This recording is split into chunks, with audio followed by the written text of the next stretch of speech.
is Marsha Stonehill with Melt the Ice. Today with me on Operation F.L.O.W, my co-host, Dr. Vivienne Pierce McDaniel, brought Robin Eubanks. Robin Eubanks is a trombonist, composer, and educator, and he's here to talk to us today about his musical experiences. So, Vivienne, Robin, thank you so much for being with us on the show today, and please take it away. I'm excited to have Robin Eubanks with us today. It's just a pleasure, and I really appreciate you agreeing to come and talk to us today. And I guess I want to start with how I met you. And I met Robin when he was playing with Art Blakey. Art Blakey, for those who don't know, Art Blakey and the Jazz Messengers, Art Blakey was my daughter's godfather. And so that's how I met Robin. And I remember how much Art really loved Robin Eubanks. He really did. And so I just want to say that. And then I'll let Robin kind of, talk about himself a little bit. Cool. How you doing? Thanks for having me on. It's nice to be on and talk about art or whatever you want to talk about. I'm wide open. Okay, well, let's talk about your mom first.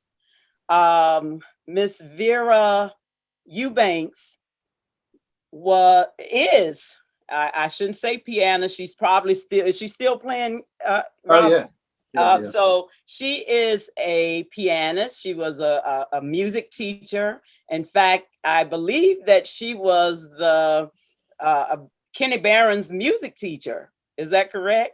She was his first piano teacher. Okay, and Kenny gave me a picture of her teaching him when he was about 14, 15, I don't know, somewhere in there, early teen.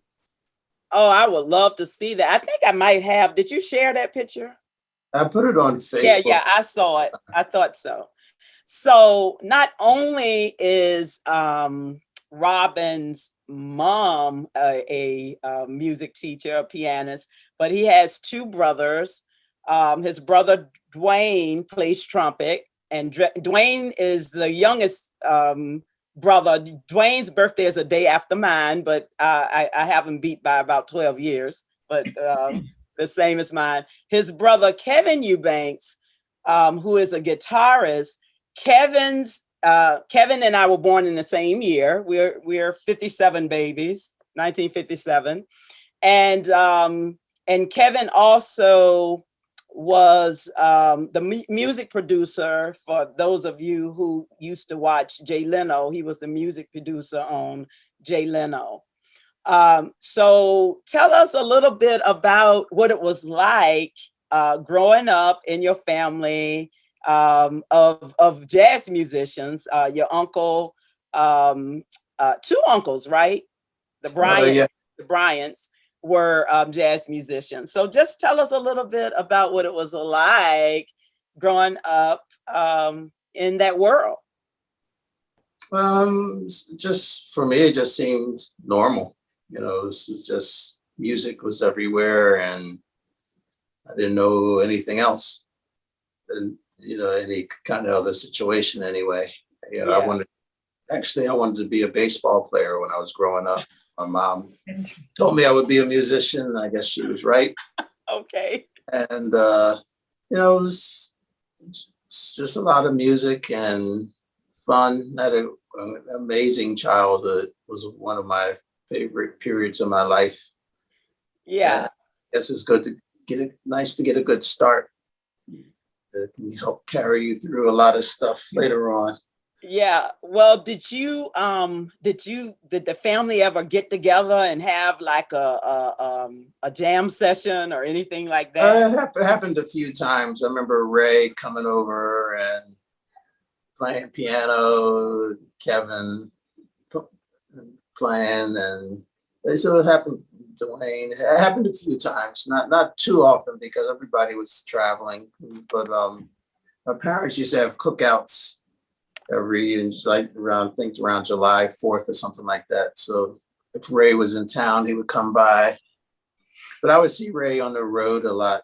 I see him in Europe a lot. I remember hanging out with him in London a few times and in different jazz festivals in the summertime. At least back then, there would be a lot of jazz festivals, and that's when you would see everybody who was hanging out at the jazz festivals and crossing paths between festivals and different countries. It was a lot of fun. Yeah. Definitely. I remember my first jazz festival that I went to. It was after I had lived in Boston for a while, and I had met your friend Terry Lynn Carrington, and I had met Sonny and Judy Carrington when I was in Boston, and so they oh my gosh, they had so many jazz musicians playing at the Wolf. I think it was the Wolf Trap in Virginia. And it was like Harold Mayburn. It was all of these great people that were in the jazz world. And that was my first jazz festival that I ever went to. And it was because they invited me to come to tag along with them.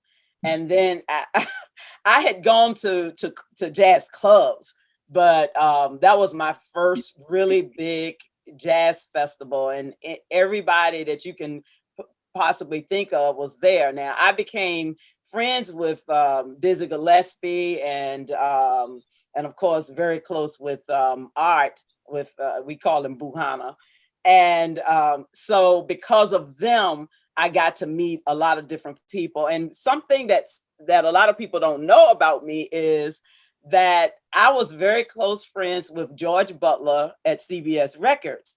So George used to give me these tasks to perform. And so I met a lot of people because of that. But I met George through Winton and Branford Marcellus. And so I was talking to someone the other day that thought I went to Berklee School of Music because of all of the people that I knew that were in the entertainment business, that were in the music business. So and Robin, I did dabble a little bit. George Butler introduced me to what's the guy's name that was doing all of the rap musicians? Oh gosh, I can't think of his. That's terrible. I can't think of his name right now. But he was Run DMC's brother, Simmons. The Simmons, Russell Simmons. Oh, this was now this is terrible that I couldn't think of. He introduced me to Russell Simmons. George Butler did, and from that, I started working with some rappers. I worked with this man named Joe Webb, who did like the song "Jam on It," and so yeah, so I've been all over the place, working with a lot of different musicians from every kind of spectrum you can think of. So I guess growing up in my mom's house, and she was bringing music into the house at an early age. Cannonball Adderley, John Coltrane, all of these people. So when I got to Boston and met my friends at Berklee, I knew all of the music. So that's kind of how I got into onto the jazz scene, and met so many of these jazz musicians. You have a good pedigree. Yeah. So tell me what it was like, because Art used to tell these fantastic stories. Now, Boo could spin a yarn. He could really tell a story. So he used to tell me about having to enter into these venues from the kitchen and stuff like this. So I think you're about 1 year older than me. And I certainly remember the racial tension that that took place during my childhood. So I was just wondering if you can think of anything or remember anything in your experience as a musician that was reflective of that. Not a lot of overt things that come to mind. It's probably because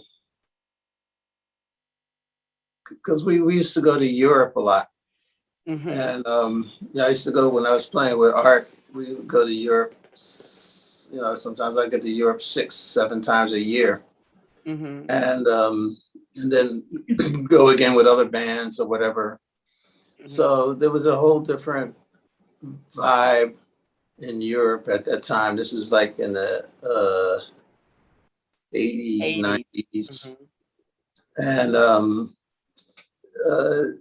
they had a whole different kind of appreciation and things like that for the music. So it was a very a stark contrast, because the music was revered in Europe to a large extent, and not so much here. Yeah, yeah. So it was, it was basically, it was a lot of doing stuff and doing gigs and things until you went back to Europe. It's because if you went 6-7 times a year, you were going almost every other month. Mm-hmm. So it was it was a lot of subtle things, I would imagine. And I think probably things have been coming more strident and things like that in recent years through the Trump era and all that kind of stuff. But that's been across the board, not just in music, in terms of racial things. And I was just really happy that people have turned out in 2020 to repudiate all that stuff. I wish they had turned out in 2016, so it would have never happened in the first place, but it didn't.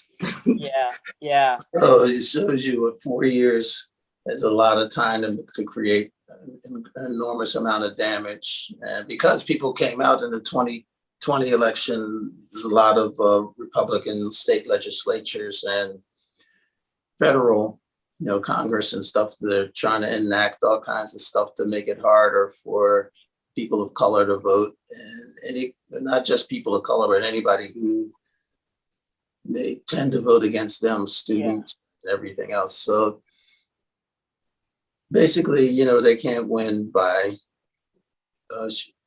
their ideas or by numbers. So they're trying to cheat. They come up with these wedge issues to get their base out, like this whole big lie about the election being rigged and stolen, and so it riles their people up a little bit, and at the same time they decided to try to suppress the vote count and incentive to vote on the other side. So I think it's for me, it's been more, the racial thing has been more prevalent within the last 4 years than I felt overtly in the previous years. Yeah. So that's a little concerning. It's very concerning, because it's like we're going backward. Marsha, it's like we're going backward, because as you were talking, my head is spinning, because I'm thinking about, it's almost as though they're trying to undo all of the things that happened in 1965 on the bridge, when John Lewis and Edmund Pettus Bridge. Yeah, John Lewis and my uncle, he's really my cousin. I always have to say this. He's really my cousin, but he's my mom's first cousin. But he loves me so that he wanted me to call him uncle. So my uncle Curtis Harris, who was also on that bridge with John Lewis and with Martin Luther King, he wasn't there when they beat John Lewis, but the second time that they went, he was there and actually leading the way and acting as a human shield to Dr. Martin Luther King. So when you were saying that, it took me back to, it's almost as though they're trying to erase all of the progress, which isn't a lot of progress, mind you. A lot of people like to think that it is, but it really isn't. It's like they're trying to go back instead of us moving forward in 2021, you know, and I just think it's an insult. It's an insult to Congressman Lewis and all of the other people that were, you know, accosted on that bridge. So I think Marsha wanted to say something. I saw her taking her little notes while you were talking. So. Well, I'm kind of, the actual notes that I took are kind of redirecting where we are at the moment. So I just want to, I guess, you know, when you're talking about things being not as overt, you know, and you talk about the stark differences that you experienced in Europe versus in America, I think, you know, that's critical for us to consider, because oftentimes, you know, myself included, would say, well, I didn't see anything, you know, and so, and then we feel like we're justified, or that, you know, it builds into the illusion that there's not more work to do, you know, so we, you know, we do need to emphasize that things were not always overt, and that's the nature of the beast, and that's why we do need to talk about it so that we don't regress, and so that we can continue to honor the efforts that happened before us and carry it forward more powerfully, because the resistance is absolutely still there. The notes that I was taking, you know, as far as, I was curious at what age you started playing musical instruments, and when did it become something personal for you that you felt deeply inspired inside yourself? I started playing when I was 8 years old, actually. But like I, you know, I said, I was hearing music my whole life. I was hearing music before I had life, before I was born. Right. My mom was playing in the, you know, church. She was choir director at a church. So in her belly, I was hearing music and playing, hearing the vibrations and all this stuff. So, and I just heard music all the time, and it was just a natural thing. And I picked a trombone when I was 8 years old, and in school, and then took the lessons during that summer, and then joined the orchestra and the band the following September. And I've been doing it ever since, taking lessons. And I guess when I was a teenager and this started playing in bands, because I still wanted to be a baseball player. Okay. And then I was about, I guess, 14 or 15, somewhere around there. And I was in high school. And it was a local band, some of the other students, and they wanted to have a horn section. Back then, all the bands had horns, unlike now. And so we used to play a lot of Chicago songs and different things. I guess Cool in the Gang and all the bands had horns, Earth, Wind and Fire, everybody. So they wanted to start a band that we would play like dances and stuff during the weekend and stuff. And I realized that I could make money playing playing Right. trombone. I hadn't even considered that possibility. It was all about, just playing music and playing in the orchestra and the band. And so then it took a whole nother dynamic for me. And I started seeing it a little different. And I started playing in local bands in the Germantown Mountain area section of Philadelphia that I grew up in. And we had a kind of popular band in the area at the time, and we used to play every weekend all through, when I was 15, 16, 17.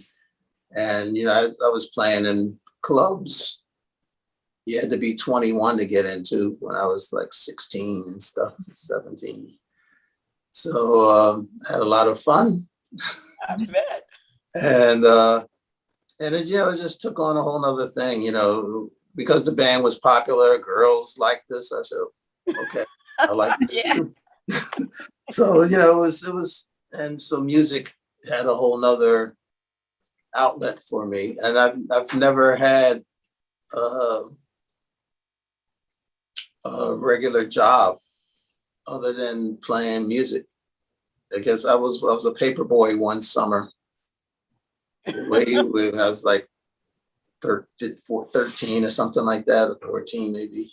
And that's the only thing I've ever done other than playing music and being musically related my whole life in terms of making a living. So it's just been very, very natural, organic kind of progression, and been enjoying it, and I'm still enjoying it. I'm enjoying it as much as I ever did, for the most part. So, Robin, what would you say to youth who have that desire inside themselves, and maybe they don't have a family that has that musical appreciation or background, and perhaps they have the perspective of that it's extremely difficult to make it as a musician. You need to get another job and just do music on the side. Or so from your experience, your expertise, and your beliefs, how would you encourage youth or people that have it inside of them but just don't have the encouragement around them? Well, it's harder now, I think, than it was before. The live music scene isn't what it was, and the music business is not what it was, and the music education is not what it was to some degree. I mean, like in the early years, I remember when I was a kid, there was nothing to see after school. 3 o'clock when the schools was finished, you'd see lots of kids walking around with violin cases, trumpet cases, a couple of trombones and flutes and things, but you saw people carrying around musical instruments because they had music in the schools. And then they took music out of the school system. And in Philadelphia, I remember when that happened. And then a couple of years, and everybody was walking around with these boom boxes for a while. There were these big giant radios. They was blasting music. Used to be on the subways and buses. Everybody. But then and out of that, it's when rap and hip hop music started developing, because they took music out of the schools, but they couldn't take music out of the people.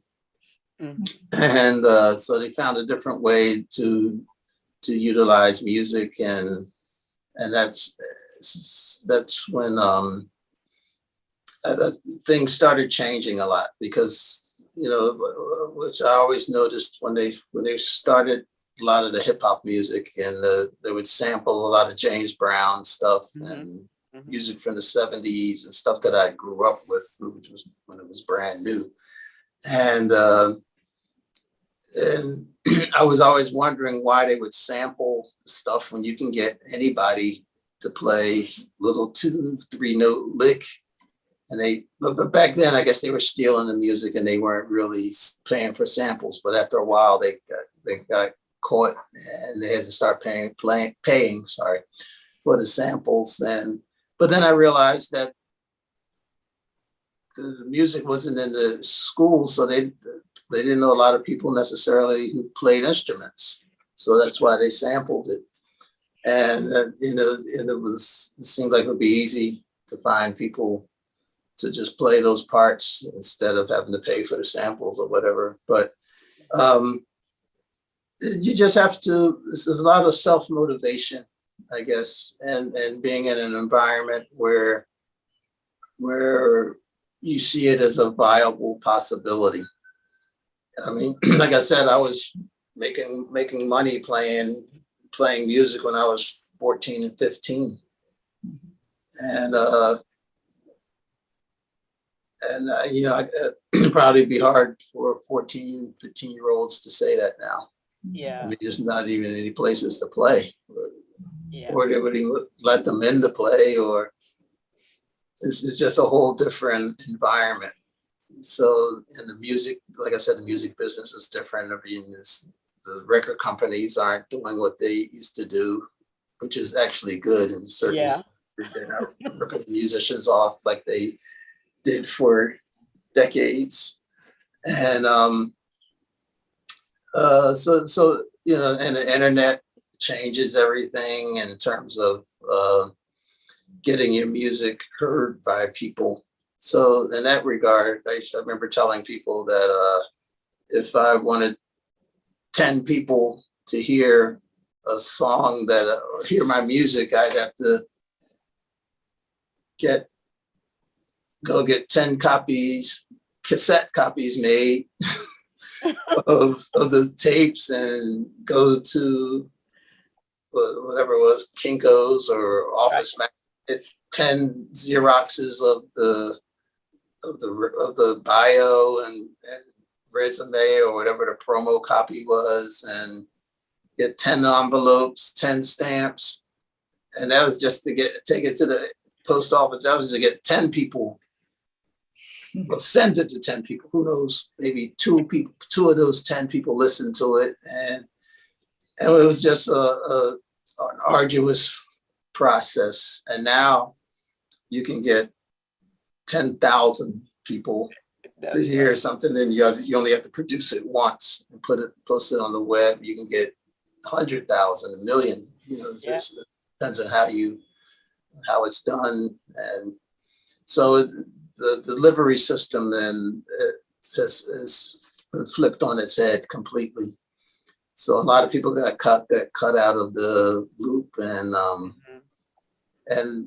so basically, times change, so you have to adapt to the times. If you don't adapt, you're just going to get cast aside to some degree. So it's I would if you really want to do music, you just have to really want to do music and just do it and check out. Be creative about how you utilize the tools and systems and things that are available now.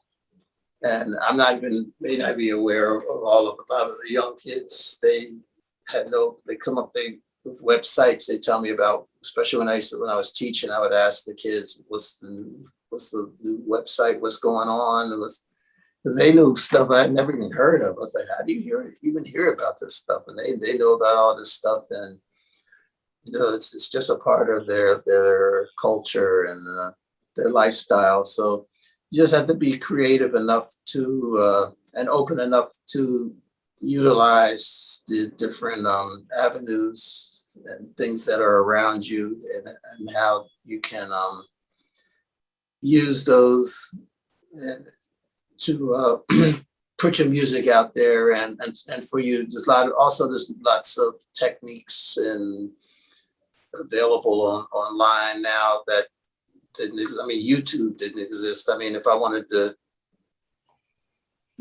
to see Art Blakey or somebody like that play, I'd have to go to the Kells or Sweet Basil. So you had to go see them physically. And now they got videos that you can watch all day long. Right. just to see that, and that didn't exist before. So it's in some ways it's harder, in some ways it's easier. So you just have to kind of figure out what, like I said, what's available and how you can utilize it to put your voice and your music and your ideas forward. Yeah. Yeah. By the way, Marsha, Sweet Basil's and McHale's are two clubs that were in New York, in the Village, right? Both of them are in the. No, McKell's was at 97th Columbus, so Oh, that's it right. was uptown, and Yeah. Sweet Basil's was down on 7th Avenue South. So we used to freak that. Well, Art used to play there all the time, and a whole bunch of other jazz musicians. But we used to frequent that place in New York. But it was something that when you were saying about the musicians, I mean, about having to get your packages together and send them to the send them to the record company. Well, also, Marsha, if you there were these codes that you would put on your packages that would make them get open quicker than other people. Okay. So I'm not going to share what the code was, but for George Butler, there was a code. If I wanted to send him someone who had done a demo, I would have to put certain something on the package, and then those people would always hear back from him. If that code wasn't on that package, the person, I don't know. Most of the people that I dealt with, they never heard back from anybody from the record company. So there were also things like that, that you had to know somebody that knew somebody a lot of times in order for them to even open your package and listen. So I wonder how often they missed out on some really great musicians because they just didn't listen, And there's a couple other things going through my mind to build off of things that have been shared today. Earlier, Robin, you also said that the music has really carried you through a lot of stuff. Is there anything more you want to say in that regard as far as the value of music in your life? Well, I mean, for me, since I've been, like I said, I started playing when I was 8 years old. So, and I started making money, doing it 7 years after that. So I've been doing it my whole life. So it's just been invaluable, obviously, for me. And I think to most people's lives, I mean, music really has a lot of the emotional weight to it, and it can help people experience things or remember things. You hear a song that you grew up with, or reminds you of somebody, ex-lover, girlfriend, or whatever that you had, and it can bring back memories and make you feel positive about certain things or negative about certain things. But just if you watch, even in like video or movies or something, if you watch a scene, this music can make, especially in cinematic kind of stuff. If you start hearing certain kind of music, you can get tense before anything even happens on the screen. You're like waiting for something to happen. They could just be walking down the street smiling, and you start hearing this music, and all of a sudden your whole vibe changes, and you're waiting for somebody to jump out or something to happen. You get all this apprehension. Or that exact same scene with different music, some light music, it just change your whole vibe. The whole scene could be verbally and shot the exact same way, but just because of the music that accompanies it, it can have a completely different meaning and a completely different emotional reaction. And And for me personally, as an improvising musician, it's I remember I used to always say this when I would do lectures at colleges and things like that. It's an invaluable kind of outlet for the musicians, and it's something that I wish everybody could experience. Is because because you can scream and cry through your horn or through your music in a way that you may be reticent to do verbally or and generally in public, I should say. And so it's and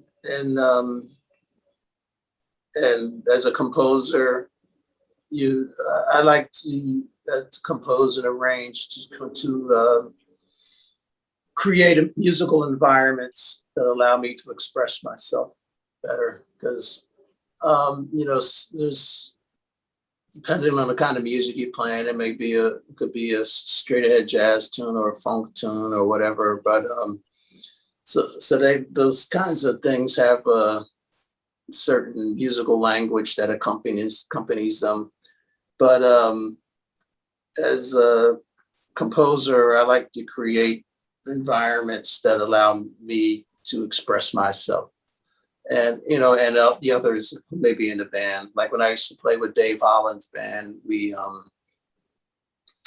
played in his band for about 16 years, and we would compose music, but I would write a section and have somebody solo on this section, and then I write and then another section of the song for somebody else. Then I'd have another section that I wanted to play on. I would pick the section I want. But because that's the whole point of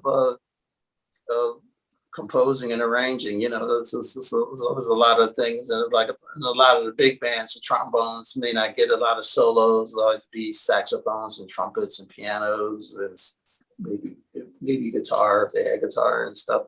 Yeah. But if the trombone want to get a solo, that's why there's a lot of writers, arrangers that are trombonists, and that would be the time when we get our trombone solos. Right. We'd write them into the arrangements, so make sure we had our spot that we felt comfortable with. Otherwise, you had to pick us blues or something that would be 10 solos, and by the 10th one, they say, "Oh, we haven't had a trombone yet." I never thought about that. So it was, but music is amazing, and all kinds of different kinds of music serves different kinds of purposes, and I like listening to a wide range of things, and I like I said, creating my own musical environment. So I try not to be limited to genre of just jazz or just funk or anything. It's just music, especially in Western music, we only have 12 notes. We have twice as many letters in the alphabet as right. we have notes. And it's strange to me sometimes how we limit and compartmentalize music when we're only got 12 notes that we're all in Western music that we're all dealing with. And they want to break it down into this little subcategories, and it's this, it's that. For me personally, there's just music I like and music I don't like. Right. And then there's stuff that may fall in gradations and in between, but those are the two basic things. So I like all kinds of music and listen to all kinds of music, and Yes. Now I'm wanting to circle back. So I want to go back to the stark differences in America versus Europe and the not so overt things. So just for the sake of educational, because Vivienne, as I was listening to you share about you had to put something on a code on the envelope and things like that, naturally, because we don't talk about racial things, because it's uncomfortable to talk about these things, white people still want to say, well, yeah, well, that happened to us too, right? We had to do that too. Well, it was difficult for us too, right? You know, as if we've had the same experiences as Black people have had. And so, is there, I guess, is there any way that you can be more specific to clear the air in that regard, to provide educational information that maybe there were similarities, but there were things that were extremely different, and we really need to appreciate and understand that, instead of staying stuck in the illusion that, yeah, buddy, you know, I'm a musician too, and I had the exact same challenges as you. Well, this is a hard question for me, but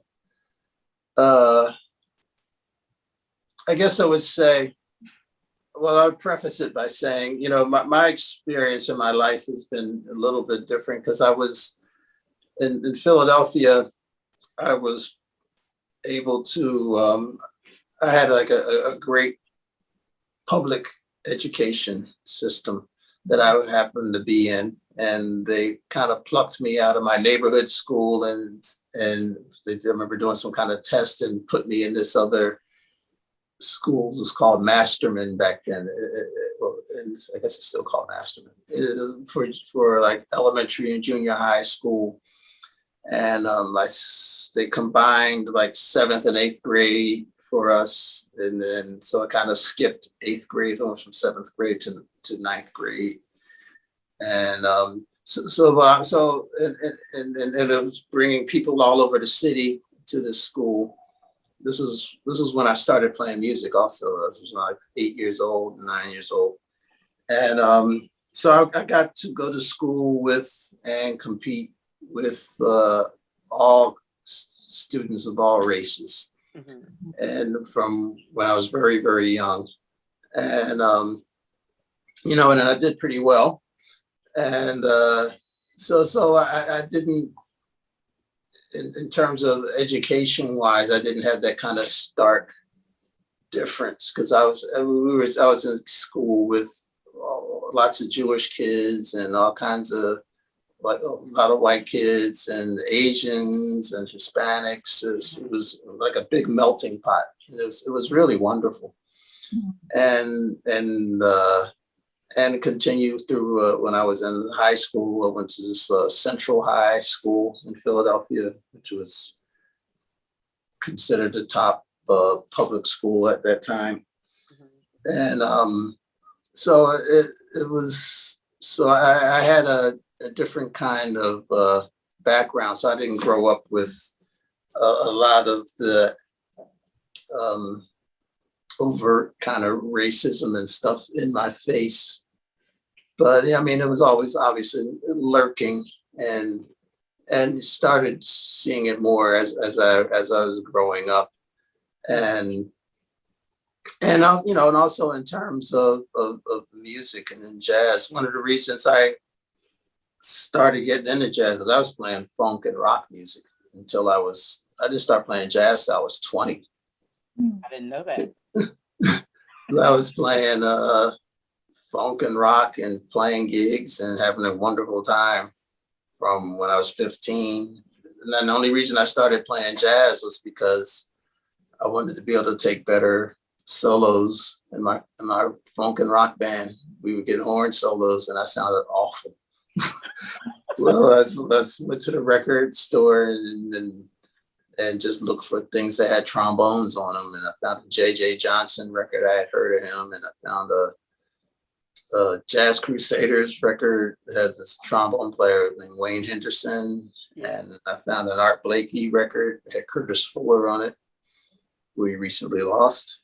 And so I just got these records just because they had trombones on them. I had never heard of Art Blakey before, or really? Or the Jazz Crusaders, and I was just listening to it to see what the trombone player was doing. And then I took on. Then I started studying jazz, I remember I used to bring, started studying a little bit. I started hearing about these 2-5-1 chord progressions, which is, well, oh, we won't get into all of that, but it's just over Marsha's head.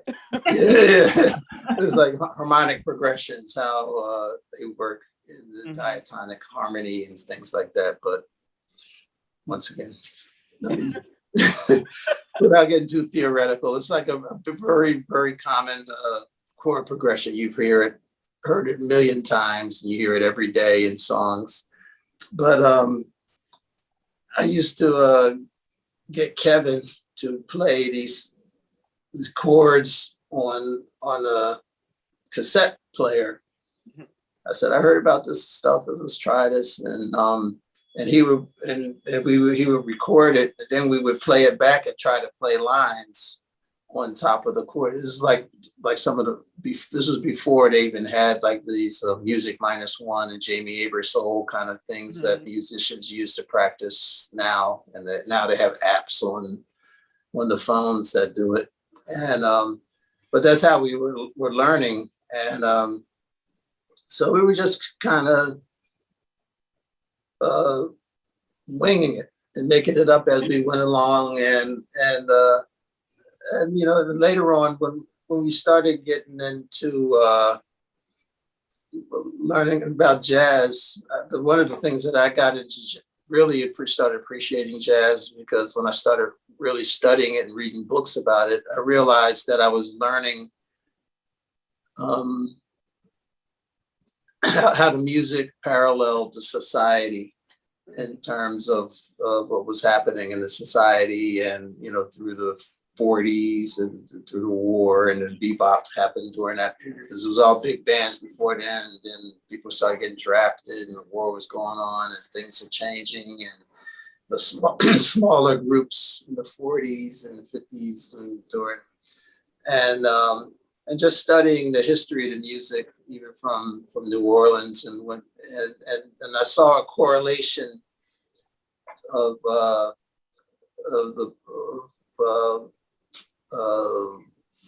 African American experience in this country, and how it was reflected in the music.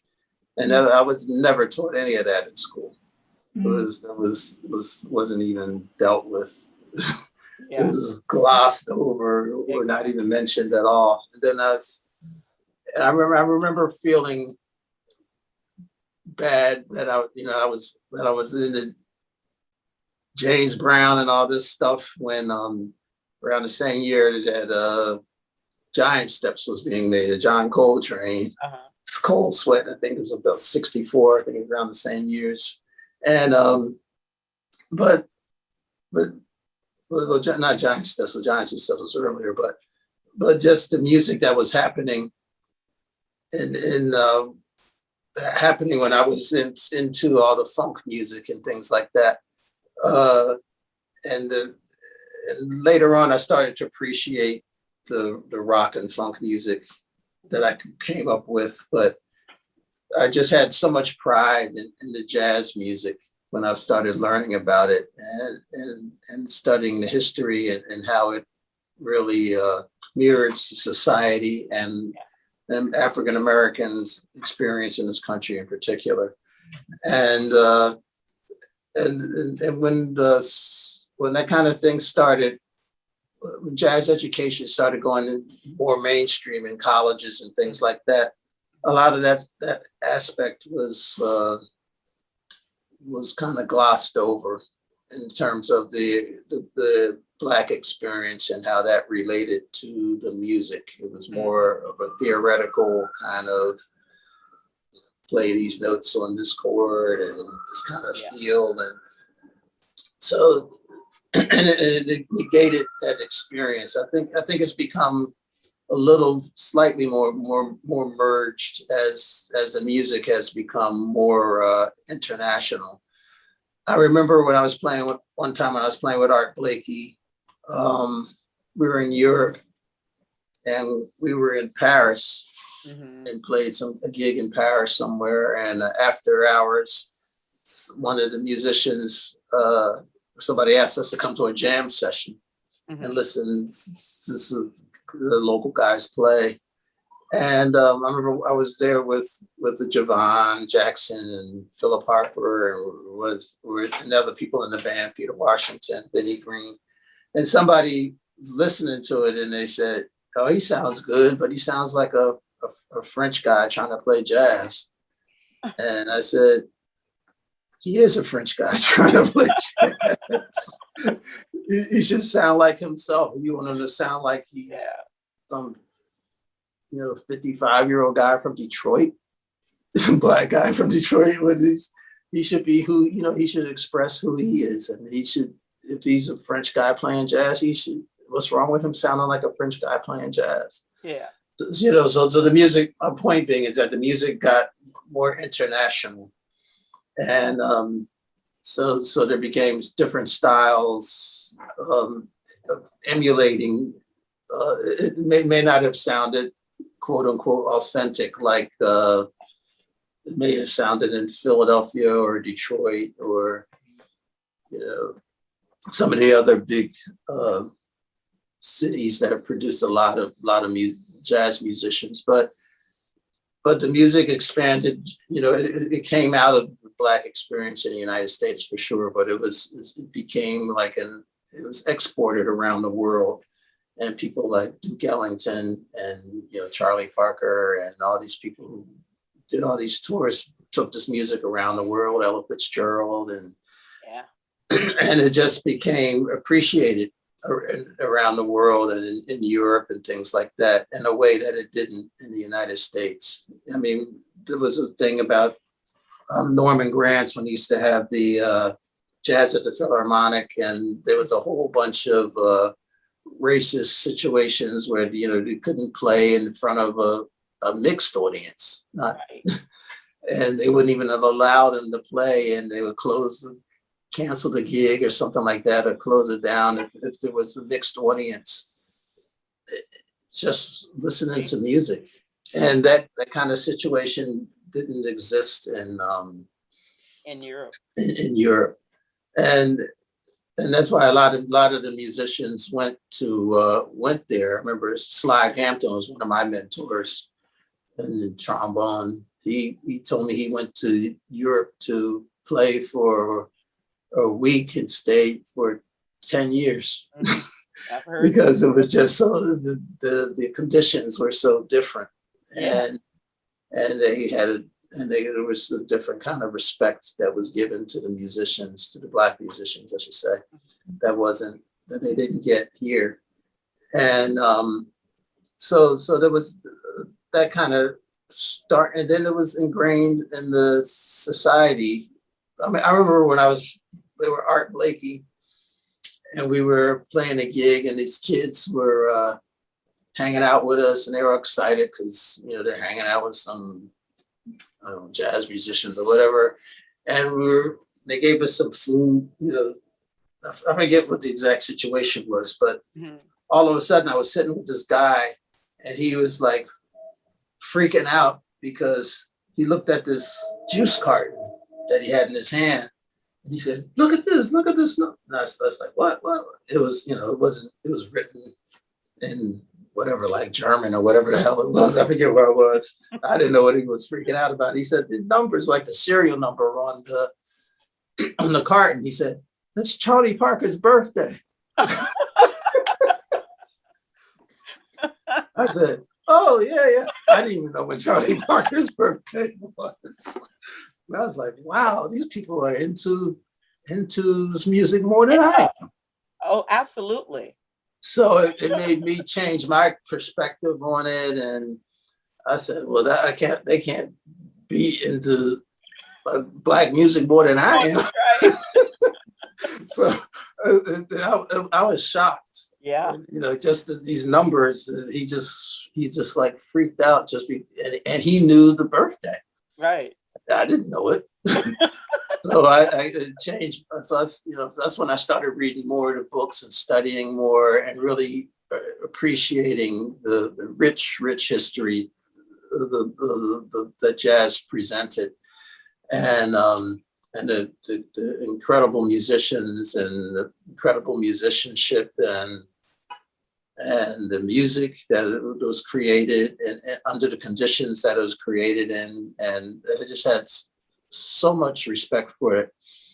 And like I said, to the point where I felt a little bad that I was into all my funk and pop music and rock. But then later on, I merged all that stuff together in the music that I was creating. When I first got to New York, was a group of us that felt kind of the same way, and we started this music that we called M-Bass at the time. It was basically a combination of funk music and that we grew up with, and the jazz music that we loved, and different time signatures and all kinds of different things that we would throw together just to create music that represented our generation and our, instead of always playing the traditional, all the things you are, or all the traditional standards that people like Slide, Hampton, and that generation were playing. And we wanted to come up with some music that represented our generation. So that's what we came up with. But it was a combination of all of these different influences. And I listen to a lot of classical music. I listen to some hip hop music, and of course funk music, rock music, and of course jazz music, and ethnic music from Africa, Brazil, and India. Just combine all these music. Like I was saying before, it's just music I like and music I don't like. And most of it, other than the Indian music, is dealing with the same 12 notes.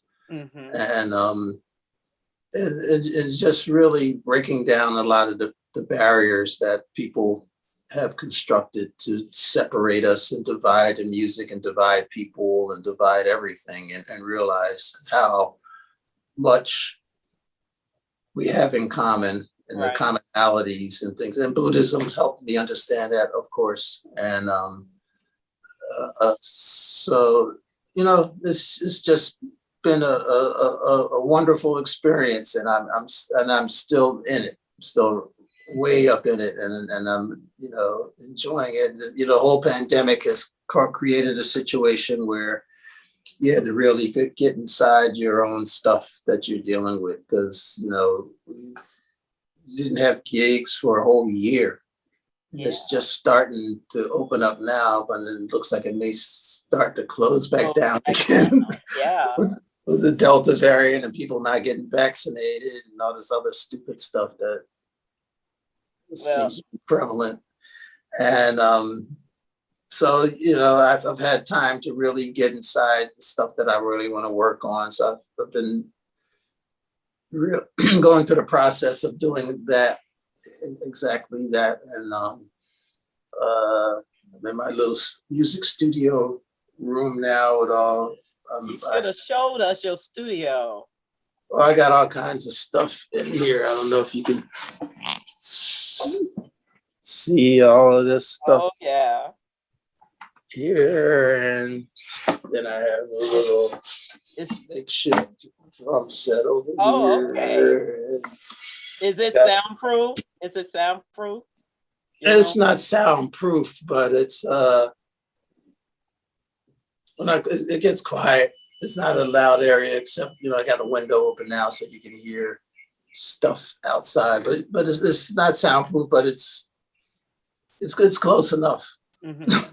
So my question, one question I wanted to ask you was, who were your friends in Philadelphia? Like what other musicians were you friends with when you were growing up? Like, besides your brothers? Well, good question. Well, a lot of them didn't go on to play. Some of them didn't even go on to play music, and some others play different kinds of music. Like it was mostly my closest friends were the people who were in the bands that I played in.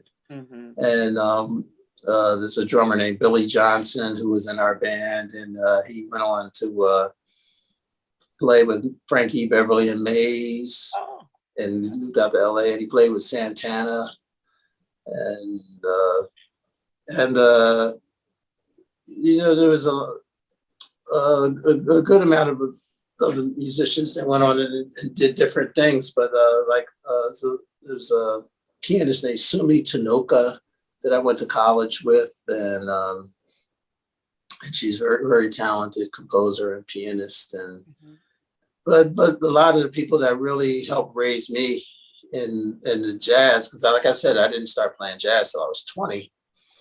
And Bootsy Barnes was like a Philly legend kind of sax player. All these cities have their local legends who didn't go into national prominence as much, but a lot of the musicians about Bootsy, Mitty Middleton, and it was there was a lot of people. Philly had a very, very rich tradition in music.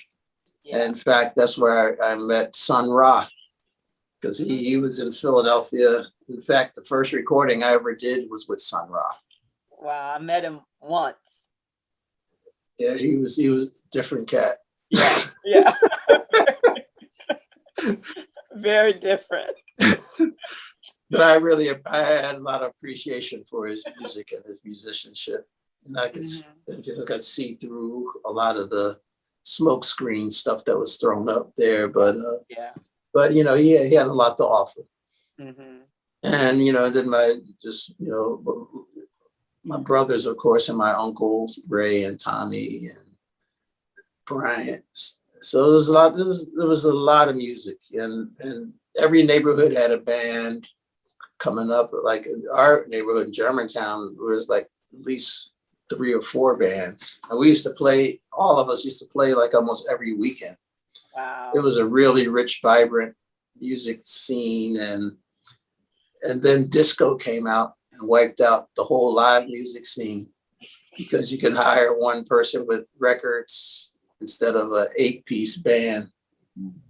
So it was just economics for the most part. And a lot of the attention switched from the stage to the audience. The disco thing was about the dancers and people doing their stuff. So, but you got to, like I said before, things change and times evolve, and you have to change with the times. The times are not going to change with you. So you have to adapt. And I never liked disco. So that was my only, even though I went to some of the disco clubs in New York, I never liked disco. And, I love every type of music, just as you were saying, for the most part, I don't even really know what stuff I don't like. Maybe bluegrass, I don't know, but most types of music, I just love it. That disco thing. Now, I wanted to be a dancer, so I used to talk to Dizzy Gillespie's wife all the time, but this is long after she had retired, Lorraine, because she used to be a dancer, so I used to talk to her and find out things about it. But that's what I wanted to be, Robin, a dancer. And I had the contacts. I could have done it, but I guess I thought I couldn't, so I didn't. But I will share this with you. So when I was living in Boston, Donald Brown tried to teach me how to play piano, and it was a disaster. I'm like, so I cannot I still play by ear. I can play by ear, but to position my fingers on a typewriter or a piano, there's something and I'm ambidextrous. So I don't understand why I cannot play the piano. And I have my guitar that's over there in the corner. Kevin couldn't get me to do that either. So I tried to learn, but it's not for everybody, but everybody, so long as everybody can appreciate it. That was one of the problems about taking the music out of the schools. And like I was mentioning, lot of the people that I came up with aren't doing music now, but music is a wonderful thing to have it in your life experience. Yeah. Because it's one of the few things where, especially as a musician, it gives you, if you study music at some point, or you develop a work ethic that you may not develop otherwise. I mean, for instance, the amount of things that you voluntarily do every day, you can almost count on one hand. Mm-hmm. Just even down to eating and breathing, washing, and but you can play working music. or whatever. There's not that many things. And if you add practicing music, an instrument every day to that, you're down to about 5, maybe 6 things that you voluntarily do every day. And just the discipline of doing that every day is going to create a work ethic that you can transfer to whatever discipline you eventually decide to land on. I mean, if you can practice a flute or piano or violin every day while your friends are outside playing and doing all kinds of other stuff, and you're in there playing playing long tones on a trombone, it gives you a work ethic that you can apply if you go into nursing or studying medicine or whatever you do. And that's why, and at the same time, you're developing an appreciation for music and for musicians. That's when, like I was saying, when you was a little kid, almost everybody took piano lessons. That was like a normal thing. Even if you only did it for a year or something, you probably, even if you hated it, you had that experience, and it just made you, just having some kind of musical study was just like, learning math in school. Yeah. It was a part of helping round you out as a person. Yeah. And it gave you a discipline and an appreciation and an aesthetic that you were able to carry through your life into whatever field you went into. So I think music is an invaluable thing, and you can, in some ways, you can maybe be able to see the result of taking music out of the schools in the society now. It's that's awful. Very, very, very different, and everybody likes some kind of music, but even the quality of the music, since they started taking the music out. Not that I have a whole lot against a lot of hip hop stuff. I don't like a whole lot of it, but some of it I love. But still, it's on a musical level. It's not on the same musical level. Yeah, it's just not. I didn't even know that they took. Where have I been that they took music out of school? Well, I just didn't notice. I guess that they did that. But I took music lessons as a child. And perhaps that's my issue, because a music teacher used to take a pencil or a ruler and hit my hands when I didn't, play something right. And I think that might have impacted me for life. Like, that's why I can't get it together when I have to do that. So no, it's definitely possible. Yeah. But that maybe did instill an appreciation of music to you, even subconsciously. Yeah. My mom did that. Yeah, this music. Everybody, like I said, everybody likes some kind of music. Yeah, so. My mom first of all, we listened to music every day because of my mom, and like I said, a lot of jazz, but she listened to different things. Like I was a young kid singing Nina Simone songs and didn't even know what I was singing about. So she had us that's one thing that I really appreciate, is that my mom had us into music. You know, she brought music into our home. But our aunt and uncle also owned a store that had a jukebox. So look, Marsha, you would see me standing there so eager, waiting to see what is the new thing that this man is going to put on this in this jukebox so I could play it, you know. And so that was the highlight of my life, when the man was coming to put the new records on, so I could see, you know, listen to whatever new thing was out at the time. So music has been my world, and happy to say that my husband's world, because that's all he does all day long is listen to music. I don't care what he's doing.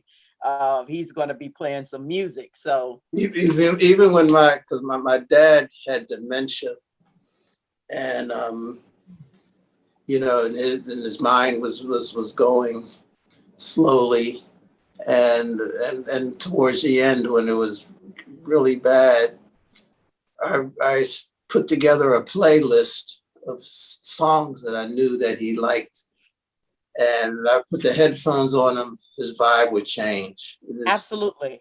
It is just something about music that cuts through even a disease like dementia, that connects with a part of the brain that can still resonate with those kinds of vibrations and harmony and melody and just the life connections that you experience, that you have when you heard those songs. You think about those times, what you were doing, and then so, you know, music's invaluable.